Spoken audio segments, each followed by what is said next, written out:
Hello guys.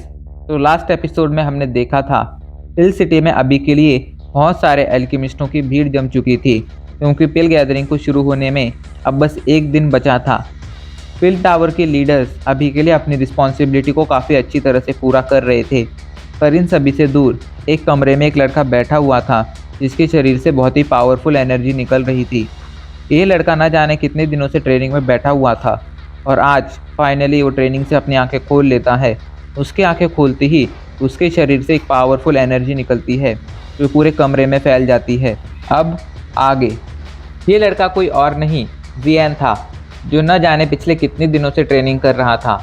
आखिरकार आज उसकी ट्रेनिंग खत्म हो गई थी। जियान जल्दी से अपने बेड से उठ जाता है और अपने कमरे से बाहर आता है। उसके कमरे के बाहर अभी के लिए लिटिल फेरी डॉक्टर, टियान हाओ, येजोंग, जिनलिन सभी खड़े हुए थे और उसे ही देख रहे थे। लिटिल फेरी डॉक्टर जियान से पूछती है, जियान क्या तुम्हारी ट्रेनिंग खत्म हो गई? इस पर जियान हाँ में सिर हिला देता है और उन लोगों को अपने ट्रेनिंग के बारे में बताता है। जिसके बाद टियान हाओ कहते हैं, ठीक है, अभी के लिए सब लोग जाकर आराम करो, कल सुबह हमें पिल गैदरिंग के लिए जाना है। ये सुनकर जियान चौंक जाता है और कहता है, क्या पिल गैदरिंग इतने पास आ गई है? मैं आखिर कितने दिनों से ट्रेनिंग में था?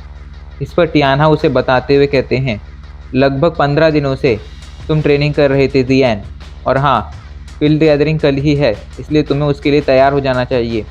ये सुनकर जियान मजबूरी में अपना सिर हिलाते हुए कहता है, ठीक है। ये कहकर वो अपने कमरे में चला जाता है और बाकी सभी भी अपने कमरे में चले जाते हैं। अगले दिन सभी लोग अभी के लिए जियान के कमरे के बाहर खड़े हुए थे। तभी जियान अपने कमरे से बाहर आता है। उसने एल्केमिस्ट का कोट पहना था और उसके चेस्ट पर रैंक 7 के हाई ग्रेड एल्केमिस्ट का बैच था जो काफ़ी ज़्यादा चमक रहा था। जियान सभी को देखता है। वो सभी जियान को देखते हुए कहते हैं, चलो चलते हैं। ये सुनकर जियान हाँ में सिर हिलाता है और वो सभी वहाँ से पिल गैदरिंग के लिए रवाना हो जाते हैं। आज जियान ने कुछ आलीशान कपड़े पहने थे जो आज तक उसने कभी नहीं पहने थे, क्योंकि वो हर समय ट्रेनिंग में लगा रहता था, इसलिए उसे कभी भी ऐसे कपड़े पहनने का समय नहीं मिला। पर आज पिल गैदरिंग के लिए उसने खास कपड़े पहने थे, क्योंकि वो नहीं चाहता था उसकी वजह से उसके मास्टर याओचैन की रेपुटेशन ख़राब हो। पिल टावर ने पिल गैदरिंग को पिल सिटी के नॉर्थर्न रीजन में रखा था।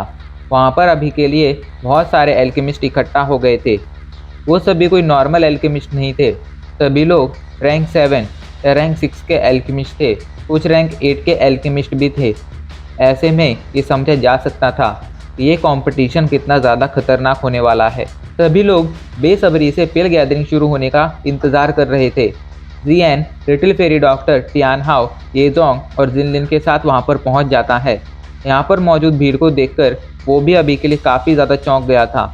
उसे भी नहीं लगा था कि पिल गैदरिंग के लिए यहाँ पर इतनी ज़्यादा भीड़ जम जाएगी, पर ऐसा हो गया था, जो साफ साफ बता रहा था कि पिल गैदरिंग पूरे डोइकुई कॉन्टिनेंट के लिए कितनी ज़्यादा इंपॉर्टेंट है।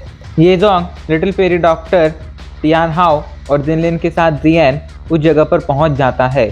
अभी के लिए वहां पर इतनी ज़्यादा गर्दी हो चुकी थी कि लोगों के पैर रखने के लिए जगह तक नहीं बची थी। लोग अभी के लिए इतनी ज़ोर ज़ोर से बातें कर रहे थे कि उनकी बातें आसमान में तक गूंज रही थीं। जियान आसमान में देखता है, वहाँ पर अभी के लिए कुछ स्टोन प्लेटफॉर्म्स तैर रहे थे जो बिना किसी सहारे के आसमान में तैर रहे थे। उन्हें देखकर जियान पूछता है, आखिर ये क्या है? तो येजोंग उसे बताते हैं, ये वो जगह है जहाँ पर फाइनल राउंड होगा। बाकी 2 राउंड्स को पास कर कर जो एल्केमिस्ट यहाँ पर पहुँचेंगे वो लोग फाइनल राउंड में हिस्सा ले पाएंगे और उनका टेस्ट इन्हीं प्लेटफॉर्म्स पर होगा। ये सुनकर जियान चौंक जाता है और कहता है, फाइनल राउंड में पहुंचने के लिए एक एल्केमिस्ट को क्या क्या करना पड़ेगा? इस पर येजोंग उसे बताते हैं, फाइनल राउंड में पहुंचने से पहले एक एल्केमिस्ट को पहले 2 राउंड पार करने होंगे। पहले राउंड के लिए तुम लोगों को एक अलग जगह पर भेजा जाएगा। ये कहकर येजोंग एक तरफ इशारा करते हैं। उस जगह पर एक बहुत ही बड़ा पोर्टल था जिसके अंदर से पावरफुल एनर्जी निकल रही थी। जियान उस पोर्टल को देखता है और अपनी स्पिरिचुअल एनर्जी से उसके अंदर झांकने की कोशिश करता है, पर वो चाहकर भी उसके अंदर नहीं देख पाता है। येजोंग उसे बताते हैं, ये पोर्टल एक मैजिकल बीस्ट की डेड बॉडी से बनाया गया है। इसके अंदर एक खास काबिलियत है कि कोई एल्केमिस्ट चाहकर भी अपनी पूरी स्पिरिचुअल एनर्जी लगाकर भी इसके अंदर नहीं देख सकता है। पहले राउंड के लिए सभी एल्केमिस्टों को इस पोर्टल के अंदर भेजा जाएगा। इसके अंदर अलग अलग तरह के इल्यूजन होते हैं। ऐसे में जो एल्केमिस्ट उन इल्यूजन को पार कर इस पोर्टल से बाहर आ पाएगा वही दूसरे राउंड में हिस्सा ले पाएगा। लेकिन वो इल्यूजन इतने ज़्यादा पावरफुल होते हैं कि लगभग 30% एल्केमिस्ट तो पहले राउंड में ही फेल हो जाएंगे। जिसके बाद तुम लोगों को दूसरे राउंड के लिए एक जगह पर भेजा जाएगा। ये कहकर येजोंग दूसरे पोर्टल की तरफ इशारा करते हैं। जियन उस तरफ देखता है, वहाँ पर एक बहुत ही बड़ा पोर्टल था। येजोंग बताते हुए कहते हैं, इस पोर्टल के उस तरफ है पिल रेल्म। पिल रेल्म को पिल टावर के एक डाउशेंग लेवल के वॉरियर ने आज से हज़ारों सालों पहले बनाया था। कुछ कारणों की वजह से अभी के लिए पिल रेल्म काफ़ी बुरी तरह से तबाह हो गया है, लेकिन अभी भी उसके अंदर बहुत ही ज़्यादा मात्रा में नेचुरल रिसोर्सेज अवेलेबल हैं। ऐसा भी कहा जाता है कि कई सारी जड़ी बूटियाँ जो बाहर की दुनिया में नहीं मिलती हैं वो इजीली पिल रेल्म में मिल जाती हैं, पर इसके अंदर जाकर वहाँ से बाहर लौटना बहुत ज़्यादा मुश्किल होता है। दूसरे राउंड के लिए तुम लोगों को इसी पिल रेल्म में भेजा जाएगा। भेजने से पहले तुम लोगों को एक चिट्ठी दी जाएगी जिस पर कुछ मेडिसिनल इंग्रेडिएंट के नाम होंगे। तुम लोगों को वो मेडिसिनल इंग्रेडिएंट इकट्ठे करने होंगे।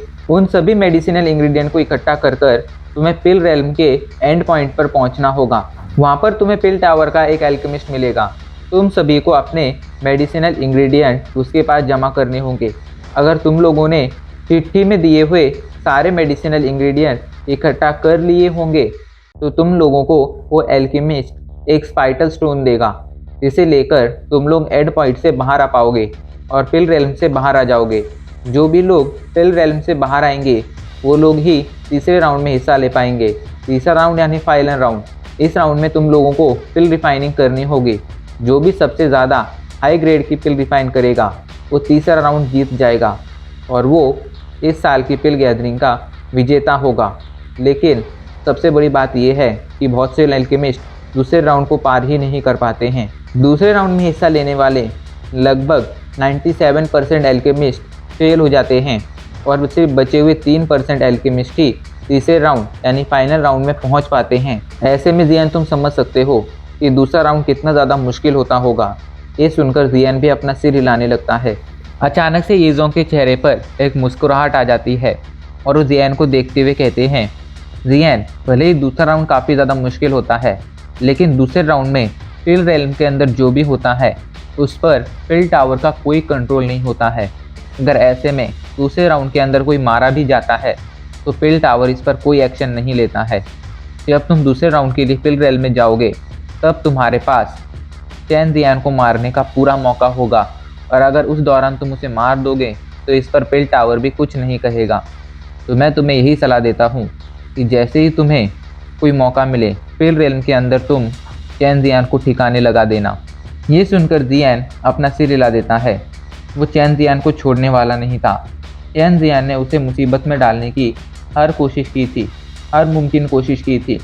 ऐसे में जियान अगर आज उसे छोड़ देता तो चैन जियान भविष्य में उसके लिए और ज़्यादा मुसीबतें खड़ी करता और जियान कभी भी अपने दुश्मनों को छोड़ता नहीं था। अभी के लिए जियान ये सब सोच ही रहा था, तभी अचानक से उस जगह पर एक आवाज़ गूंज उठती है जो 1 घंटे की आवाज़ थी।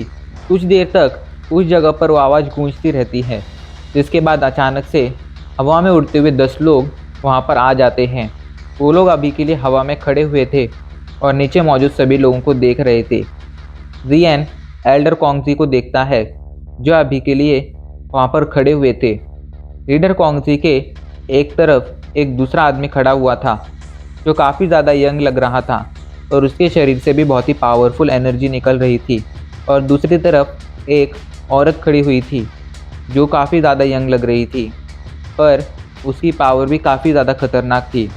जियन ये देखकर चौंक गया था कि वो लोग ज़रूर काफ़ी ज़्यादा बूढ़े थे और फिर भी वो 30-35 साल से ज़्यादा के नहीं लग रहे थे, पर अभी के लिए वो एल्डर कॉन्गजी के आजू बाजू खड़े थे। इसका मतलब ये साफ था कि वो लोग भी ज़रूर पिल टावर के लीडर्स ही थे।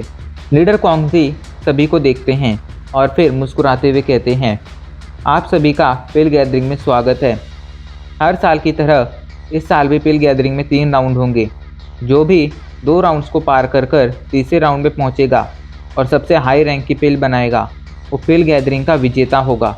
जिसके बाद ओकोंगजी पिल गैदरिंग के कुछ रूल्स बताते हैं और रूल्स बताने के बाद वो आगे कहते हैं, जो भी इस साल पिल गैदरिंग का विजेता होगा उसे पिल टावर की तरफ से एक खास तरह की सोल टेक्निक दी जाएगी जो न जाने पिछले कितने सालों से लापता थी। जो भी उस सोल टेक्निक को हासिल करेगा उसकी पावर काफ़ी ज़्यादा बढ़ जाएगी और साथ ही साथ उस आदमी को पिल टावर का एक लीडर बनने का मौका भी दिया जाएगा। इसलिए आप लोग इस कंपटीशन में अपनी जी जान लगा देना। उनके ऐसा कहते ही नीचे मौजूद लोग शोर मचाने लगते हैं। इसके बाद लीडर कोंगजी कुछ रूल्स बताते हैं और फिर ज़ोर से कहते हैं, मुकाबला शुरू किया जाए। पहले राउंड के लिए आप सभी को इस पोर्टल के अंदर जाना होगा। जो भी दिए गए समय के अंदर इस पोर्टल से बाहर आने में कामयाब रहेगा वही पहले राउंड को पार कर कर दूसरे राउंड में जा पाएगा। ये कहकर उस काले रंग के पोर्टल की तरफ इशारा करते हैं जिसके बारे में येजोंग जियान को कुछ देर पहले ही बता चुके थे। जियान पहले तो पिल गैदरिंग का विजेता नहीं बनना चाहता था, पर अब सोल टेक्निक के बारे में सुनकर उसने डिसाइड कर लिया था कि वो पिल गैदरिंग का विजेता जरूर बनेगा, क्योंकि अगर उसे वो सोल टेक्निक मिल जाती तो रैंक 8 पर पहुंचकर रैंक 9 पर पहुंचना उसके लिए काफ़ी ज़्यादा आसान हो जाता। वो सोल टेक्निक उसकी काफ़ी ज़्यादा मदद करती रैंक 8 से रैंक 9 में पहुंचने के लिए। इधर जैसे ही लीडर कोंगजी कहते हैं, सभी लोग तेज़ी से उस काले पोर्टल की तरफ बढ़ने लगते हैं। आसमान से सभी को अभी के लिए वो लोग चींटियों की तरह दिखाई पड़ रहे थे जो तेजी से उस काले रंग के पोर्टल की तरफ बढ़ रहे थे और उसके अंदर एक के बाद एक घुसते जा रहे थे। इधर जियान भी अब उस पोर्टल की तरफ जाने लगता है। वो इस राउंड के लिए पूरी तरह से तैयार था। उसने डिसाइड कर लिया था वो किसी भी तरह इस राउंड को पार कर कर दूसरे राउंड में जाएगा और तीसरे राउंड में जाकर पिल टावर के पिल गैदरिंग का विजेता बनेगा। भीड़ को चीरते हुए जियान तेजी से उस पोर्टल के अंदर घुस जाता है। इधर लीडर कोंगजी जो नीचे से सब देख रहे थे वो सोचते हुए कहते हैं, इस बार पिल गैदरिंग में काफ़ी सारे पुराने एल्केमिस्टों ने भी हिस्सा लिया है। लगता है इस बार का मुकाबला काफ़ी ज़्यादा कड़ा होगा। इस पर उनके बाजू में खड़ा वो दूसरा लीडर कहता है, 3000 बर्निंग फ्लेम एक ऐसी चीज़ है जिसे कोई भी अपनी नज़रें नहीं हटा सकता है, तो आखिर ये बूढ़े एल्केमिस्ट कैसे अपनी नज़रें हटा पाएंगे। जैसे उन्हें पता चला कि इस बार उन्हें 3000 बर्निंग फ्लेम हासिल करने का मौका मिलेगा तो वो लोग भी चले आए। ये सुनकर लीडर कोंगजी भी अपना सिर हिलाते हैं। फिर वो आगे कहते हैं, इतने सभी एल्केमिस्ट होने के बावजूद मुझे बस एक इंसान के रिजल्ट में काफ़ी ज़्यादा इंटरेस्ट है। इस पर वो दूसरा लीडर पूछता है, आखिर आपको किसके रिजल्ट में इंटरेस्ट है, क्या वो काविंग है। इस पर लीडर कोंगजी नाम में सिर हिलाते हुए कहते हैं, नहीं, वो काविंग नहीं है। मुझे अभी के लिए काविंग की रिजल्ट से ज़्यादा जियान के रिजल्ट में इंटरेस्ट है। ये सुनकर दूसरा लीडर चौंक जाता है और चौंक कर कहता है, जियान, क्या आप वही जियान की बात कर रहे हैं जो याओ चैन का शिष्य है। ये सुनकर लीडर कोंगजी हाँ में सिर हिला देते हैं। इधर उनके बाजू में खड़ी वो औरत अचानक से चौंक जाती है और वो चौंक कर कहती है, याओ चैन का शिष्य। ये औरत पिल टावर के लीडर्स में से एक थी, लेकिन इसके बावजूद वो अपना ज़्यादा समय ट्रेनिंग में ही बिताया करती थी। जब तक की बात 3000 बर्निंग फ्लेम को सील करने की ना हो वो अपने ट्रेनिंग से बाहर नहीं आया करती थी। ऐसे में उसे पिल टावर के बहुत से मैटर्स के बारे में पता नहीं होता था। इसी वजह से उसे अभी के लिए आइस रिवर वैली और जियान के बीच हुए मुकाबले के बारे में कुछ भी नहीं पता चला था। अचानक से जियान का नाम सुनकर वो लीडर चौंक जाती है और चौंक कर कहती है, क्या याओ चैन यहाँ पर आए हैं। इस पर लीडर कोंगजी सोचते हुए कहते हैं, नहीं, जहाँ तक मुझे पता चला है याओ चैन अभी के लिए हॉल ऑफ सोल की कैद में हैं। ये सुनकर उस लीडर को एक धक्का लगता है और वो चौंक कर कहती है, क्या। इसके बाद उसके चेहरे पर मायूसी आ जाती है और वो मायूसी के साथ कहती है, हम लोगों ने उन्हें उस समय रोका था पर उन्होंने हमारी बात नहीं मानी और लीडर की पोजीशन एक्सेप्ट नहीं की। अगर वो उस टाइम पर लीडर की पोजीशन एक्सेप्ट कर लेते तो आज वो हॉल ऑफ सोल की कैद में नहीं होते। उनके साथ अब जो भी हुआ है उसके जिम्मेदार वो खुद हैं। ये कहते हुए उसके चेहरे पर एक अजीब सी नाराज़गी थी, जिसे देखकर लीडर कोंगजी कहते हैं, तुम भले उससे कितने भी नाराज़ क्यों ना हो लो, पर हम दोनों अच्छी तरह से जानते हैं कि आज से कुछ सालों पहले जब याओ चैन गायब हुआ था तब उसका सबसे ज़्यादा असर तुम पर ही पड़ा था। और तुम ही सबसे ज़्यादा चिंतित थी। जहाँ तक हम लोगों को पता है, तुमने चोरी छुपकर बहुत सारे लोगों को उसका पता लगाने के लिए भी भेजा था। क्या तुम्हें सच में लगता है हमें इस बारे में पता नहीं है? ये सुनकर उस औरत के चेहरे पर एक अजीब सी नाराज़गी आ जाती है और इसी के साथ हमारा ये एपिसोड यहीं पर ख़त्म हो जाता है।